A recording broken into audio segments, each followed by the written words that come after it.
ओम शांति। जरा सोचिए, स्वयं भगवान पढ़ाने आए और पढ़ाते भी किस लिए हैं? सजाई देने के लिए। संसार में ऐसी कोई पढ़ाई नहीं हुई चारों युगों में जिससे किसी को राजाई मिलती हो। प्रशासन को ठीक चलाने की पढ़ाइयाँ तो होती हैं, कानून व्यवस्था की पढ़ाई भी होती है, लेकिन विश्व पर कोई राज कर सके ऐसी पढ़ाई कभी नहीं होती, जिसमें योग बल समाया हो, जिसमें श्रेष्ठ पवित्रता समाई हुई हो। बाबा हमें ऐसी पढ़ाई पढ़ा देते हैं जिससे हमारे अंदर संपूर्ण योग बल आ जाता है और पवित्रता का बल हम धारण कर लेते हैं। इन दोनों के बल से ही कोई आत्मा विश्व पर राज करने के योग्य बन जाती है। अब तो संसार अनेक राज्यों में विभाजित है और एक राज्य दूसरे राज्य पर आक्रमण भी करते रहते हैं, लेकिन ऐसी महान आत्माओं का राज ऐसा होगा कि किसी को आक्रमण करने का संकल्प भी नहीं होगा, क्योंकि वो यहाँ से योग बल से सुसज्जित हैं। तो हम ध्यान दें ऐसी पढ़ाई पर। क्या हमारा संपूर्ण अटेंशन है, या हम अपने कारोबार में इतने व्यस्त हो गए हैं कि पढ़ाई के लिए हमें फुर्सत ही नहीं है। हम ये तो कहते हैं कि बाबा से हमारा बहुत प्यार है, परंतु साथ में ये भी कह देते हैं पढ़ने की तो फुर्सत नहीं, हम तो देर से उठते हैं, देर से सोते हैं। घर में मेहमान आए थे, आज देर तक काम चला।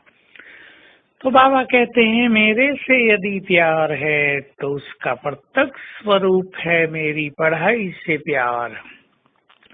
पढ़ाई का एक प्यार तो ये है कि हम रोज उसकी पढ़ाई पढ़ने आए, लेकिन बहुत इम्पोर्टेंट बात है कि उस पढ़ाई को हम जीवन में धारण करते रहें, उसे फॉलो करते रहें। यही हमारा सच्चा प्यार होगा बाबा से और उसकी पढ़ाई से। तो हम अपने को चेक कर लें, क्या हम इस पढ़ाई को इतने ही महत्वपूर्ण ढंग से पढ़ रहे हैं कि इससे राजाई मिलती है। एक बच्चा जिसने MBBS कर लिया है, BTech कर लिया है, MD, MS या MTech करने की सोचता है, बहुत प्रयास करता है, कोचिंग लेता है। वो समझता है कि ऐसा करने से उसकी कमाई बहुत अच्छी होगी, उसका नाम रोशन होगा, वो अपने प्रोफेशन में बहुत अच्छा कर पाएंगे। हमें भी क्या अपनी इस पढ़ाई की इतनी ही वैल्यू है? पुनः पुनः आज विचार करें। स्वयं भगवान पढ़ाने आते हैं, सृष्टि के गुह्य से गुह्य रहस्य खोल दिए हैं उसने। वो हमारी समझ में तभी आएंगे जब हमारी बुद्धि स्वच्छ होगी, पवित्र होगी। क्लीन भी हम बुद्धि को करें, व्यर्थ से मुक्त, और पवित्रता के बल से इसको पवित्र भी बनाएं, तो सृष्टि के सारे रहस्य भी हमारी समझ में आते रहेंगे। तो हम रोज की मुरली से कोई 2 बातें अवश्य याद कर लिया करें। जितनी बार दिन में उन्हें याद करेंगे, उन पर मनन चिंतन होगा और व्यर्थ से मुक्ति रहेगी।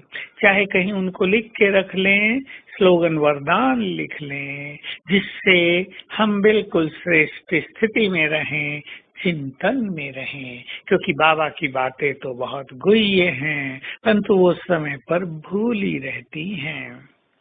तो आज मनन शक्ति को बढ़ाते हुए, ये संकल्प करते हुए सारा दिन इस नशे और खुमारी में रहेंगे। स्वयं भगवान हमको पढ़ाने आया है राजाई देने के लिए, राजाई देने। और एक सुंदर सा विजन बनाएंगे, सीन बनाएंगे। बाप दादा सामने खड़े हैं और हमें ताज पहना रहे हैं। लो बच्चे, ये मैंने स्वर्ग रच दिया तुम्हारे लिए, अब तुम इसको संभालो। बहुत अच्छी अनुभूति होगी और साथ साथ बीच बीच में अभ्यास करेंगे कि सर्वशक्तिवान की शक्तियां मुझ में समा रही हैं। ओम शांति।